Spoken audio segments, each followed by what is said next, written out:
Richard et Jody partageaient une petite chambre d'hôpital, leur lit tabale séparé par un simple rideau. Richard, un homme de la cinquantaine, cloué au lit avec une jambe amputée après un accident de la circulation, se sentait de plus en plus déprimé chaque jour, incapable de se déplacer ou de contempler les merveilles du monde extérieur. Jody, quant à elle, était une jeune fille de 16 ans, remplie de sagesse et de douceur, hospitalisée pour une maladie grave. Au bout de 3 jours, Jody remarqua la tristesse grandissante de Richard. Un matin, elle lui dit doucement: « Aujourd'hui, il fait un temps magnifique dehors. Les enfants jouent joyeusement, leur rire résonne dans l'air, les oiseaux chantent mélodieusement et les fleurs s'épanouissent dans une explosion de couleurs. » Surpris, Richard demanda: « Comment le sais-tu » Jody répondit avec un sourire: « Je peux voir le monde extérieur. » Richard crut alors que Jody était proche de la fenêtre de la chambre. Chaque jour, Jody décrivait en détail le magnifique paysage qu'elle prétendait voir.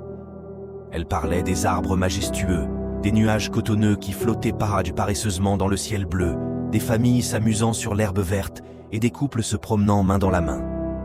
À travers ces récits, Richard retrouvait peu à peu le sourire.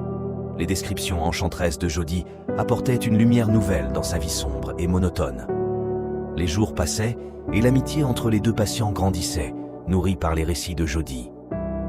Un matin, Richard se réveilla dans une chambre étrangement silencieuse. Il appela Jody, mais n'eut aucune réponse. Une infirmière entra alors dans la chambre, le visage grave. Jody était décédée pendant la nuit. Richard fut envahi par une tristesse profonde dans les larmes. Il demanda à l'infirmière s'il pouvait être déplacé dans le lit de Jody, afin de pouvoir voir par la fenêtre et contempler les merveilles que Jody lui avait décrites. L'infirmière, surprise, lui expliqua doucement que Jody était aveugle depuis sa maladie, et que, de son lit, il n'y avait pas de fenêtre. Richard resta bouche bée, une vague de chagrin et de gratitude l'envahissant. Il comprit alors que Jody avait inventé ces histoires de toutes pièces, uniquement pour lui apporter du réconfort et de l'espoir. Richard regarda l'endroit où Jody avait l'habitude de se coucher et murmura: « Merci Jody. Merci pour ta sagesse et ta bonté.